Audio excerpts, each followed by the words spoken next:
오늘은 헌화식을 맞이하여서 예수님의 습관을 살펴보면서 습관의 중요성을 함께 살펴보고자 하는데요.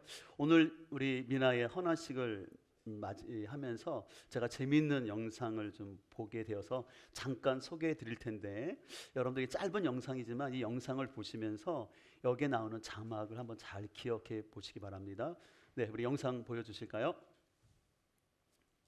외국에서 난리난 한국 유치원의 학예회 현장입니다. 우리가 많이 했잖아. 지금 여기 가자. 음악 주세요. 신나게 놀아보자.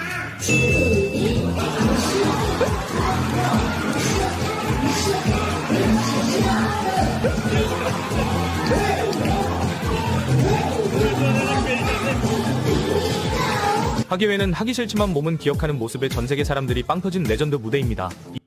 네, 여기까지입니다. 네, 여러분은 이 짧은 영상을 보면서 어떤 단어가 생각나나요? 저는 오늘 연습 많이 했잖아. 그리고 하기에는 싫지만 몸이 기억하는 이라는 멘트였습니다.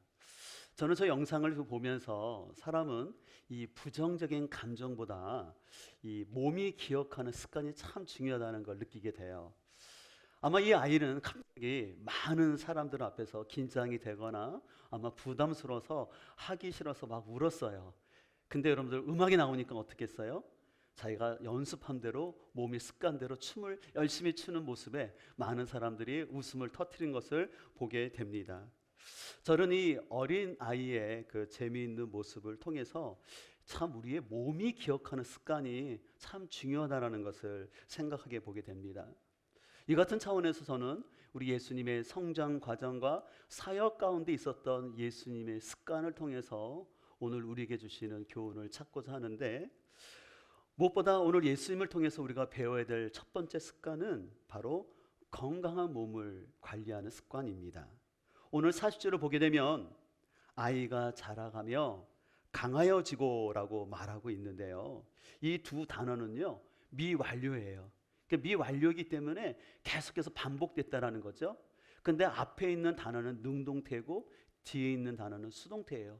다시 말해서 능동적인 습관을 통해서 몸이 건강해졌다라고 말씀을 하는 것입니다. 그래서 오늘 52절에 읽었던 예수님의 키가 자라갔다라는 것은요, 그냥 시간이 지남에 따라 자연적으로 성장한 것이 아니라 습관을 통해서, 실천하는 습관을 통해서 예수님의 키가 커졌다라고 성경은 말하고 있는 것입니다. 우리 예수님은 완전한 하나님이시면서 동시에 완전한 인간으로 오셨습니다. 그래서 완전한 인간으로 오신 예수님은 이 땅에 계실 때 또 반복적인 습관을 통하여서 육체적으로 잘 성장했던 것을 보게 됩니다. 이 같은 차원에서 우리는 우리 자녀들이 또 우리 스스로가 어릴 때부터 하나님이 우리에게 주신 이 신체를 잘 관리할 수 있도록 운동하고 음식을 절제하는 그 습관이 있어야 할 줄 믿습니다. 특별히 오늘 우리 학생들이 많이 있는데요, 우리 사랑하는 우리 학생들이 어려서부터 여러분들이 음식을 잘 먹고 운동하는 습관은 너무너무 중요합니다. 여러분, 그런 의미에서 잠언 25장 16절은 다음과 같이 말씀하고 있어요. 너는 꿀을 보거든 조카리만큼 먹으라. 과식함으로 토할까 두려우니라. 여러분, 꿀이 맛있는 거잖아요. 입에 단 거잖아요. 근데 뭐라고 말하면 족한 줄 알고 절제하라는 거예요. 아무리 좋은 꿀이라도 과해서 먹으면 토하고 몸을 상하게 할 수 있다라고 말씀을 합니다. 또 디모데전서 5장 23절을 보게 되면 이제부터는 물만 마시지 말고 위장과 잦은 병을 생각해서 포도주를 조금씩 쓰십시오라고 말하고 있어요. 이 말씀은 사도 바울이 자신의 사랑하는 영적 제자인 디모데에게 권면하는 말씀인데, 그 디모데는 어려서부터 유대교적인 그런 배경성이 있다 보니까 금욕적인 생활을 했던 것 같아요. 근데 당시에 화수도가 제대로 발달되지 않았다 보니까 계속 물이 석회질이 있는 물을 계속 먹다 보니까 아마 병들었던 것 같아요. 그래서 사도 바울이 그의 건강을 위해서 포도주를 먹으라고 하는 거예요. 여기서 포도주라는 것은 술의 개념이 아니라 약의 개념으로서 너의 몸을 위해서 이제 포도주를 조금씩 먹으라고 얘기하는 것을 볼 수가 있습니다. 왜 이렇게 얘기할까요?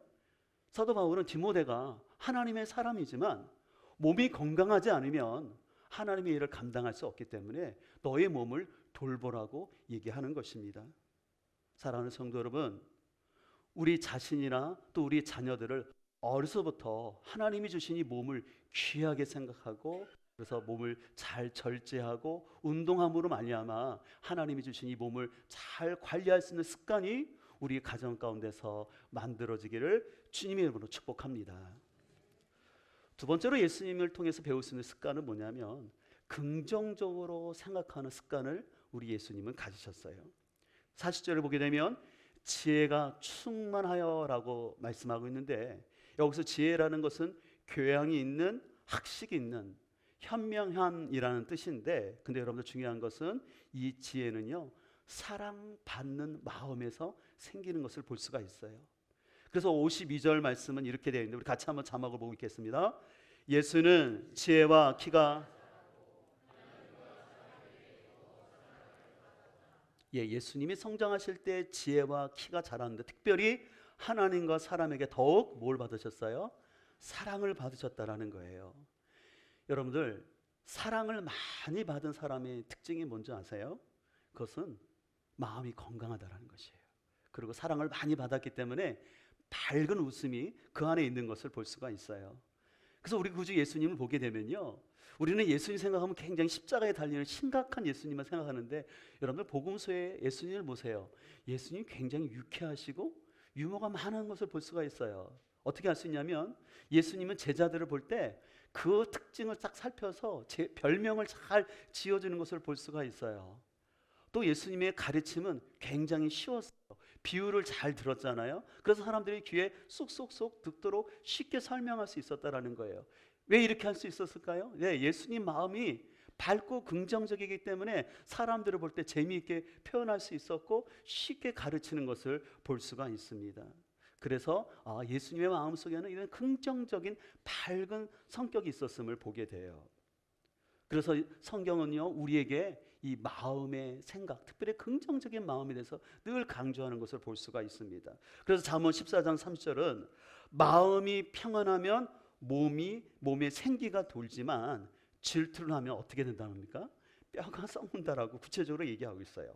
또 잠언 15장 13절은 즐거운 마음은 얼굴을 밝게 하지만 근심하는 마음은 너를 상하게 한다라는 거예요. 그래서 실은 사람이 얼굴만 봐더라도 저 사람의 마음 상태를 알 수 있잖아요. 또 잠언 16장 32절은 노하기를 더디하는 사람은 용사보다 낫고 자기의 마음을 다스리는 사람은 성을 점령한 사람보다 낫다라고 얘기합니다. 왜 이 말을 할까요? 사람들이 실은 삶 속에서 굉장히 노하고 분노를 잘한다라는 거예요. 사람들이 이렇게 말하죠. 나는 저 사람 때문에, 내 아내 때문에, 내 자녀 때문에 내가 이렇게 화가 났다고, 아니면 저 일 때문에 내가 화가 났다라고 말하는데, 근데 실은 화를 잘 내는 것도 습관인 것을 볼 수 있어요.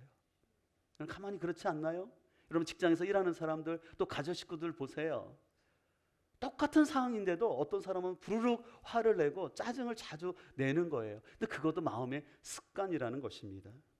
특별히 왜 사람들이 화를 많이 낼까요?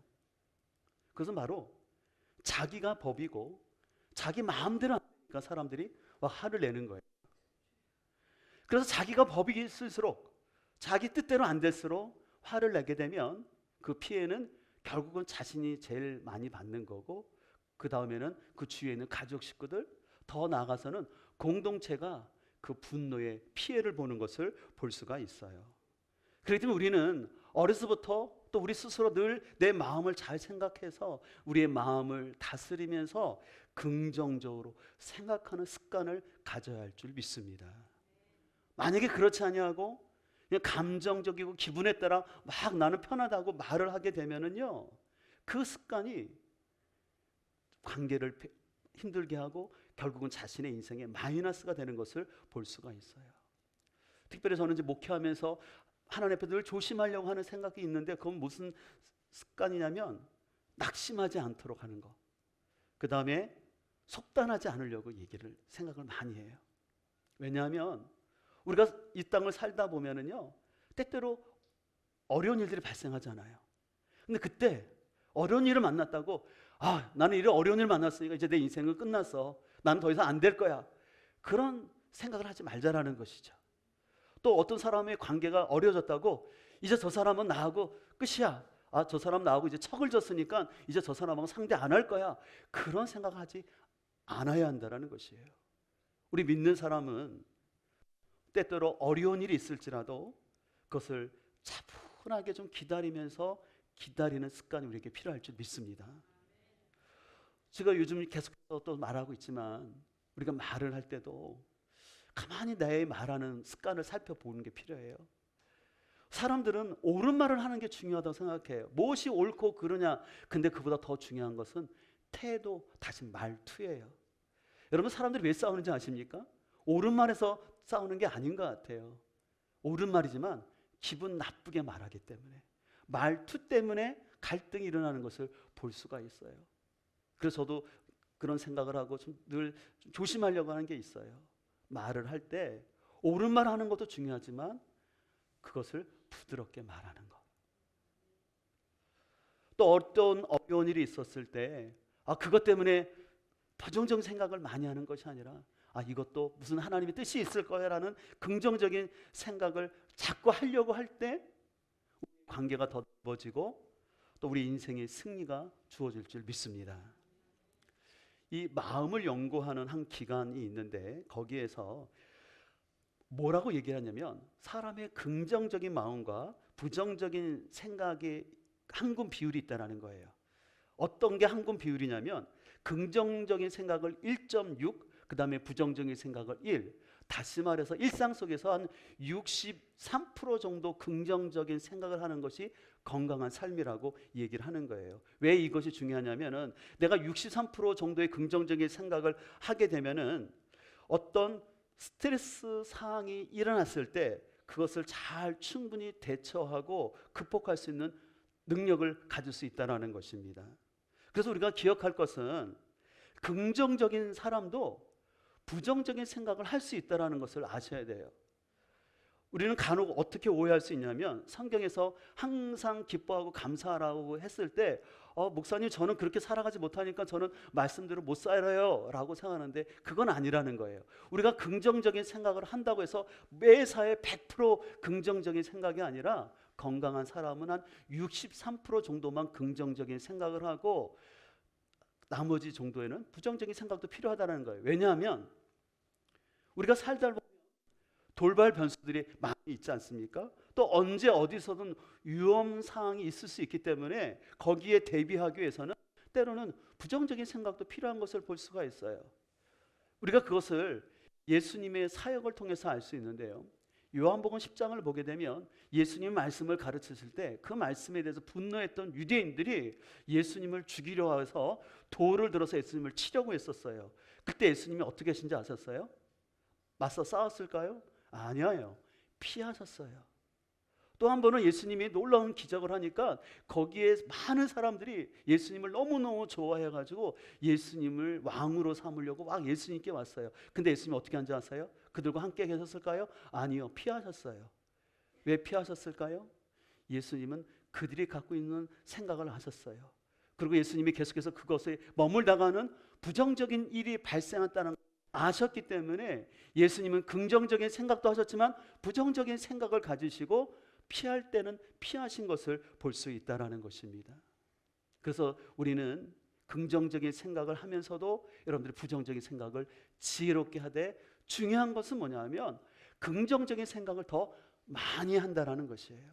그래서 여러분의 삶에 어떤 문제와 시련이 닥쳐왔을 때 그것으로 내 인생이 어떤 것이 끝난 것처럼 극단적인 생각을 하지 아니하고 비록 어렵지만 시간이 지나면 이것도 분명히 하나님 뜻이 나타날 거야 라고 생각하면서 하나님의 섭리를 생각하는 것입니다.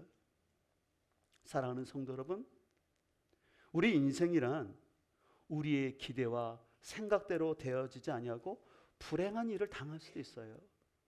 여러분들 예수님 믿는다고 사고 안 당할까요? 아니에요. 예수님 믿는 사람도 사고와 고난을 겪을 수밖에 없어요. 그것이 인생의 신비예요. 근데 중요한 것은 뭐냐면 그 어려운 일이 생겼을 때 믿는 사람에게 주신 복은 뭐냐면 예수님을 생각할 수 있는 거예요.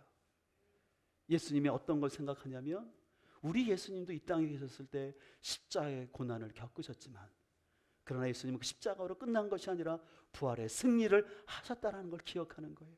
그래서 내 인생에 어떤 시련과 고난이 온다 할지라도 내 인생의 고난으로 끝나는 것이 아니라 지금 당장은 어렵지만 이후에는 이 고난이 협력하여 선을 이루실 거고 내 삶의 부활의 기쁨을 주실 것이라는 것을 믿음으로 생각하는 것입니다. 그래서 우리가 잘 아는 히브리서 12장 2절은 이렇게 말합니다. 믿음의 창시자요 완성자이신 예수를 바라봅시다. 그는 자기 앞에 놓여있는 기쁨을 내다보고서 부끄러움을 마음에 두지 않으시고 십자가를 참으셨습니다. 아멘. 우리 주님도 부끄러운 일이 있으셨어요.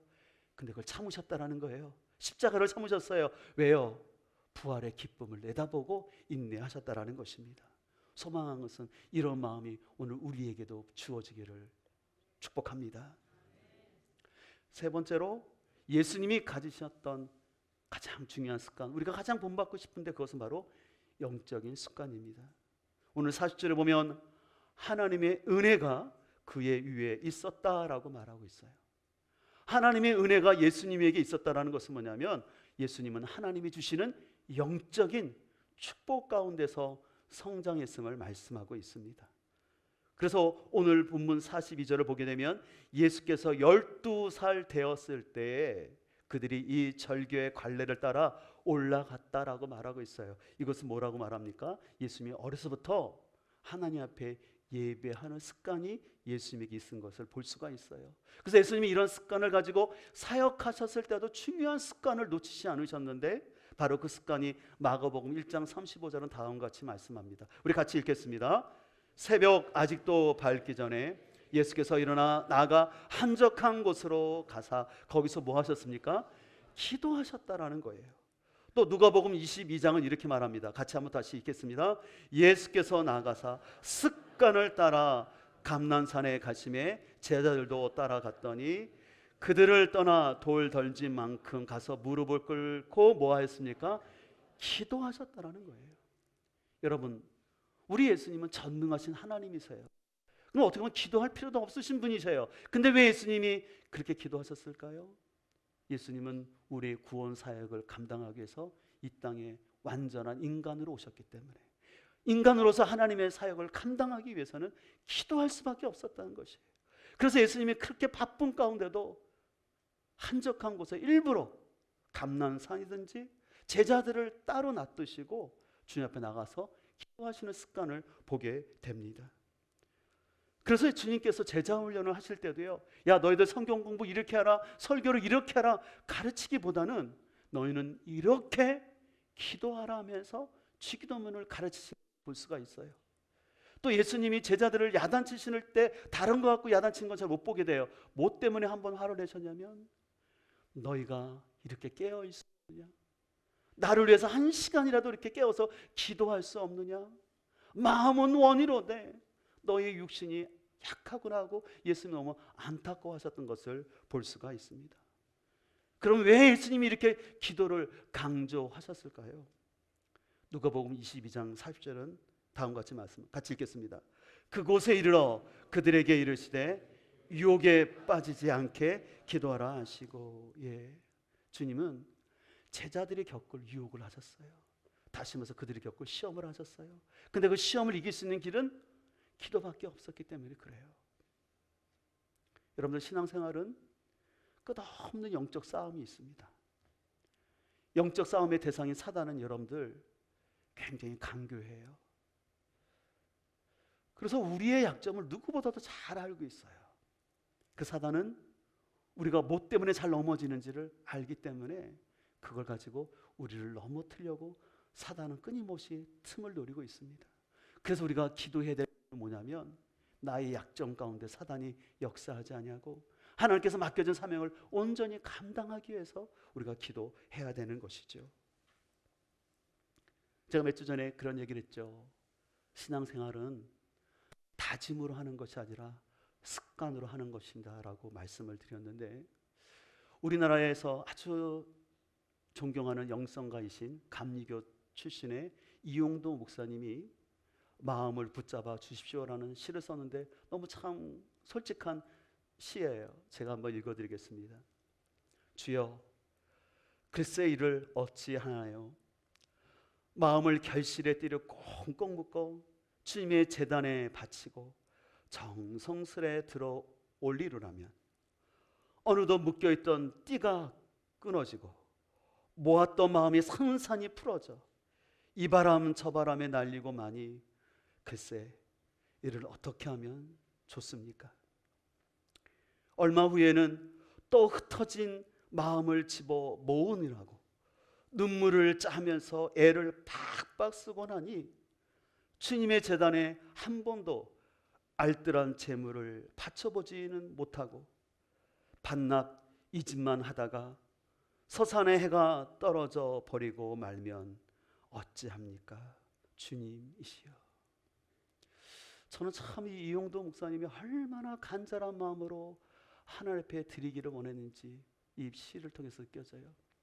지금 우리도 그렇지 않습니까? 하나님, 내 마음을 다잡아서 내 마음의 끈을 묶어서 하나님 제가 이렇게 하고 저도 이렇게 기도의 삶을 살겠습니다라고 그렇게 다짐을 하지만 우리의 마음은 너무나 쉽게 풀어지는 거예요.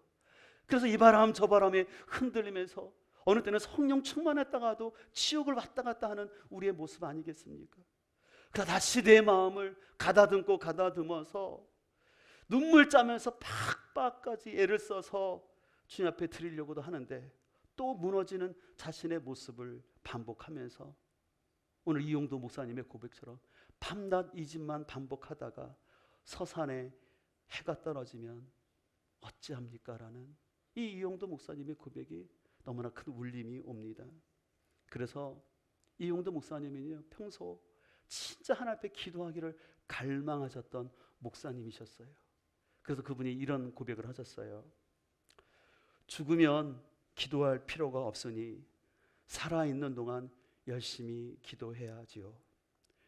배가 고파서 슬픈 것이 아니요 가난해서 슬픈 것이 아닙니다. 기도하지 않으면 괴롭고 슬픕니다. 어떤 분들에게는 저 기도가 너무 가슴에 울림으로 오는 분들이 있는가 하면 아유, 저 기도는 너무 나와 상관없어 라고 생각하는 분들이 있을 것이에요. 지금 우리 이용도 목사님은 그 삶 속에서 참 기도를 참 많이 실천하셨던 분인데, 그러니까 기도를 많이 하다 보니까 이분이 신비한 경험도 많이 했어요. 근데 그러다 보니까 다른 교단으로부터 신비주의자라는 비난을 받으셨지만 저는 그런 비난을 볼 때 절대 동의할 수가 없어요. 왜냐하면 이 이용도 목사님의 삶을 보게 되면 이분이 얼마나 하나님 앞에 친밀하기를 소망하고 기도했는지를 알 수밖에 없어요. 그래서 하나님 앞에 기도하다 보니까 당연히 신비한 체험이 있는 것이죠. 그래서 그렇게 쉽게 비난하는 사람은 가만히 보니까 기도하지 않는 사람들이 그게 정통이냐 아니냐 하면서 시비를 거는 거 볼 때 안타까움이 있어요. 한 번은 어떤 일가 있었냐면 우리처럼 추운 겨울이었어요. 근데 목사님이 겨울인데 안 보이는 거예요. 그래서 거기 같이 생활하던 분이 걱정돼서 목사님 어디 가셨나라고 산을 보는데 깜짝이 산에서 바위가 흔들리는 것처럼 보이는 거예요. 깜짝 놀라서 바위가 떨어진 줄 알았는데 그게 아니라 이용도 목사님이 밤새도록 눈을 감고 새벽까지 기도하시다가 그냥 일어선 거예요. 그러니까 하얀 몸이 일어서니까 바위가 흔들리는 것처럼 보였죠. 그게 일화예요. 그분이 얼마나 하나님 앞에 기도하기를 전념했는지를 볼 수 있는 일화입니다. 저는 이 이용도 목사님의 삶을 보면서 오늘날 우리 조국교회가 다시 한번 회복해야 될 것이 우리 믿음의 선조들이 가졌던 이 기도의 습관을 우리가 회복돼야 될 줄 믿습니다. 특별히 저와 같은 목회자들이 자꾸 시대를 바라보면서 시대가 어렵다 그런 얘기를 자꾸 할 것이 아니라 과연 우리가 얼마나 하나님 앞에 간절히 기도하고 있는가. 저는 그런 의미에서 우리 교회가 무엇보다도 예수님께서 보여줬던 그 습관 중에서 이 기도의 습관이 우리 공동체의 체질화되기를 간절히 소망하고 기도합니다. 우리 교회가 가정교회가 됐지만요, 여러분들 가정교회가 잘 되는 길은 뭐냐면요, 모여서 밥 먹는 거 섬기는 것도 중요하지만 밥 먹는다고 변화되는 것이 아니라 기도해야 변화될 줄 믿습니다. 왜냐하면 제가 가정교회를 연구하면서 가정교회를 잘 정착하고 잘하는 교회를 보면 볼수록 가정교회 시스템 때문에 되는 게 아니라, 시스템 참 좋지만 그 안에 기도의 형성이 있다는 것이에요. 이번에 와서 집회를 인도하시는 전주의 그 교회도, 또 가정교회를 참 잘하고 있는 판교에 있는 그 교회도, 그 공동체는 끊임없이 기도해요. 뭐 다른 행사도 없어요.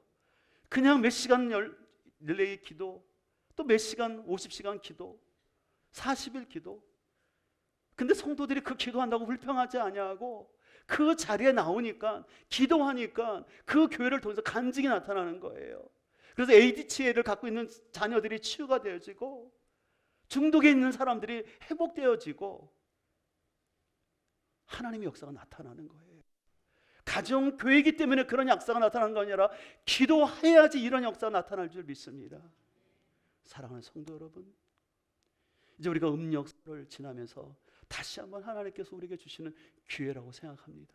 오늘 특별히 헌한 시기를 맞이하면서 우리 안에 우리 자녀들이 좋은 습관이 길러지기를 소망한다면, 부모 세대인 우리부터 하나님 앞에 온전함으로 기도할 때 우리 자녀들이 우리 부모의 뒷모습을 보고 그 아이들에게 좋은 영적 습관이 만들어질 줄 믿습니다. 그래서 오늘 저는 말씀을 준비하면서 41절 말씀이 다가왔어요. 같이 한번 읽겠습니다. 그의 부모가 해마다 유월절이 되면 예루살렘으로 가더니. 그의 부모, 예수님의 부모잖아요. 누굽니까? 요셉과 마리아였잖아요. 예수님은 하나님이기 때문에 예배를 드린 것도 있지만, 그의 부모가, 그 육신의 부모가 어려서부터 유월절만 되면은 하나님 앞에 가서 예배하는 그 습관이 있었기 때문에 또 예수님에게도 그 영성이 계속해서 부어진 줄 믿습니다. 결국은 부모가 핵심입니다. 세상을 탓할 거 없어요. 자녀를 탓할 거 없어요. 결국은 나에 있습니다. 특별히 오늘 우리 안에 부모의 습관이 자녀의 미래를 결정한다는 사실을 다시 한번 결단했으면 좋겠습니다. 그래서 내가 부족하지만 주여, 우리 자녀들을 말로 아니라 기도로 키우게 하여 주옵소서. 잔소리가 아니라 내 삶을 통해서, 내가 예배하는 모습을 통해서, 내가 하나님 앞에 드리는 그 모습을 통해서 우리 자녀들이 하나님의 복을 받는 그런 자녀 되기를 소망합니다.